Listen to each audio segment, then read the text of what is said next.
स्फोट दिल्लीमध्ये झाला आणि त्यानंतर आता यंत्रणा मात्र अलर्ट झाली आहे या संदर्भातल्या घडामोडी।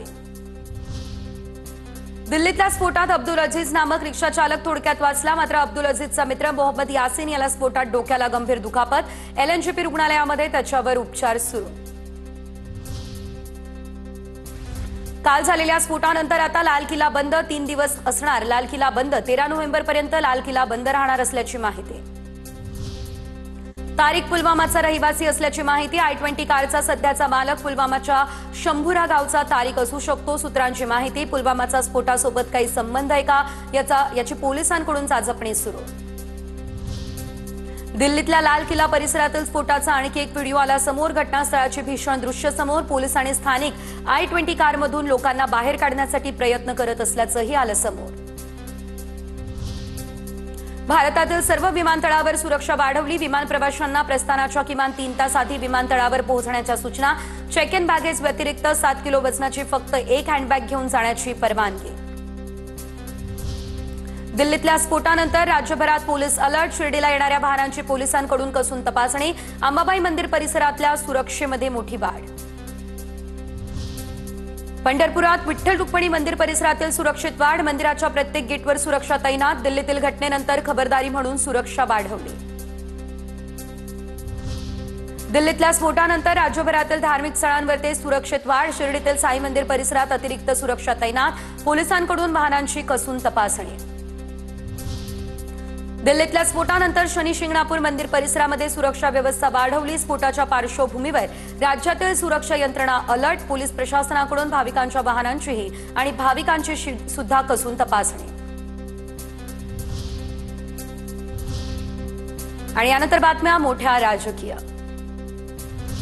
अनेकांच्या एक्झिट पोलनुसार बिहारमध्ये एनडीएचं सरकार येण्याचा अंदाज। मॅट्रिक्स आणि आयएनएस नुसार आता एनडीएला 147 ते 167 जागांचा अंदाज। इंडिया आघाडीला 70 ते 90 जागा मिळू शकतात। चाणक्य स्ट्रॅटेजिस्ट पोलनुसार एनडीएला 130 ते 138 जागांचा अंदाज। इंडिया आघाडीला 100 ते 108 जागांचा अंदाज। राज्यात सर्पगार परिस्थिती निर्माण। 3 साप प्रत्येकाची शेपूट प्रत्येकाच्या तोंडात अशी परिस्थिती। सगळेच एकमेकांना गिळायला बसल्यात। उद्धव ठाकरे यांची जहरी टीका। मिनी विधानसभेत भाजपला सर्वात मोठा पक्ष बनण्यासाठी प्रयत्न करा। महायुती जिंकायला हवी हे उद्दिष्ट ठेवून काम करा। मुख्यमंत्री फडणवीस यांच्या भाजप नेत्यांना या सूचना। बीडमध्ये शिंदेंच्या सेनेचे माजी जिल्हा प्रमुख कुंडलिक खाडे यांचा ठाकरेंच्या सेनेमध्ये प्रवेश। मातोश्रीवर उद्धव ठाकरे यांच्या हस्ते झाला पक्षप्रवेश। अंबादास दानवेंची ही प्रतिक्रिया। प्रवक्तेपदावर हटवल्यानंतर रुपाली ठोंबरे पाटलांची फेसबुक पोस्ट व्हायरल। आपला इतिहास हा अन्याय सहन करणाऱ्यांचा नाही, गरज पडली तर खाडा करणाऱ्यांचा आहे। रुपाली ठोंबरे पाटील यांची पोस्ट झाली व्हायरल। दुसऱ्यांकडून काही गोष्टी होतात त्यावरून मला टार्गेट केलं जातं। सर्व नियमाने करतो, मला चुकीचं खपत नाही। 3 वेळा स्पष्टीकरण दिलंय। पार्थ पवार प्रकरणावर अजित पवार यांचं भाष्य।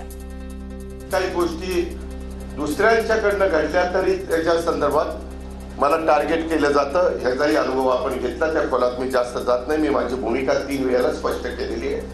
चौकशी केल्यानंतर जे काही दूध का दूध पाणी का पाणी येईल, कुणाचं खरं कुणाचं खोटं या सगळ्या गोष्टी येतील। अजित पवार यांना यावेळी मोदी शहा फडणवीसही वाचवू शकणार नाही। पार्थ पवार जमीन प्रकरणानंतर अंजली दमानिया यांचा हा इशारा। सिंचन घोटाळा, महाराष्ट्र कोऑपरेटिव्ह बँक घोटाळा बाहेर काढणार। अजित पवारांच्या सर्व घोटाळ्यांबाबत कोर्टात करणार अपील। दमानिया यांची ही प्रतिक्रिया।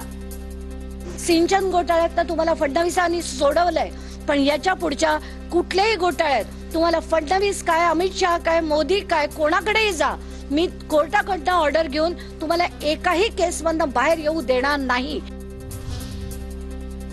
अंजली दमानिया यांनी मेघदूत बंगल्यावर जाऊन मंत्री चंद्रशेखर बावनकुळेंची घेतली भेट। पुण्यातल्या पार्थ पवार जमीन गैरव्यवहार प्रकरणी भेट घेतल्याची माहिती। पार्थ पवार प्रकरणावरून केलेल्या प्रश्नावरती मंत्री कोकाटे चिडले। एकनाथ खडसे लंडनचे आहेत का, माणिकराव कोकाटेंचा सवाल। एकनाथ खडसेंना जळगावचे पदाधिकारी उत्तर देतील। कोकाटेंची ही प्रतिक्रिया। जळगावच्या लोकांना जळगावच उत्तर दिलं पाहिजे। राज्य पातळीवरचे जर असते खडसे तो वेगळा विचार केला असता। आणि यानंतर बघूयात काही राजकीय बातम्या। स्थानिक स्वराज्य संस्था निवडणुकीसाठी आता भाजपकडून बावनकुळेंवर मोठी जबाबदारी. भाजपच्या निवडणूक प्रमुखपदी बावनकुळेंची नियुक्ती. मुख्यमंत्री फडणवीसांच्या उपस्थितीत झालेल्या बैठकीमध्ये हा निर्णय. एकनाथ शिंदेंकडून खासदार संजय राऊतांच्या प्रकृतीची चौकशी. आमदार सुनील राऊतांना फोन करत संजय राऊतांना लवकर बरे व्हा असं सांगा, हा दिला निरोप.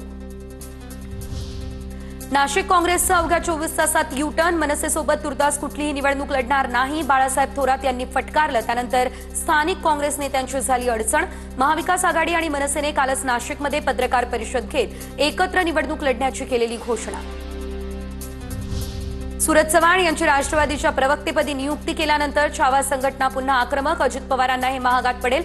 छावाच्या विजय घाडगे पाटलांचा इशारा. अजित पवारांनी मराठवाड्यात फिरून दाखवावं, विजय घाडगे यांचा हा इशारा. अतिशय चुकीच्या पद्धतीचा व्यक्ती शेतकऱ्यांच्या पोरावरती म्हणजे आमच्यावरती हल्ला केल्याच्या नंतर त्याला प्रदेश सरचिटणीसपद दिलं. काल त्याला प्रवक्ता केले. अजित पवारांना हे परवडणार नाही. आगामी निवडणुकीत काँग्रेसच्या एकला चलोमुळे फार मोठे रिस्क घेत आहे. काँग्रेसच्या एकला चलोरीच्या या भूमिकेवरती राष्ट्रवादीच्या अनिल पाटलांची टीका. विधानसभेत राष्ट्रवादीच्या ताकदीमुळे महायुतीला यश मिळालं, अनिल पाटील यांची ही प्रतिक्रिया. आज महायुतीला जर का विधानसभेमध्ये यश प्राप्त झालं असेल, लोकसभेमध्ये जागा निवडून आल्या असतील, त्याच्यामध्ये राष्ट्रवादी काँग्रेस पक्षाची ताकद ही सिद्ध झालेली आहे आणि त्यामुळे महायुतीचं सरकार आलेलं आहे. बाबा सिद्दीकी यांच्या हत्येचा तपास एसआयटीकडे द्यावा. शहजीन सिद्दींचे आता मुंबई हायकोर्टात या संदर्भात याचिका. पतीच्या मृत्यूमागे बिल्डर लॉबी आणि एका राजकीय नेत्याचा सहभाग असल्याचाही आरोप.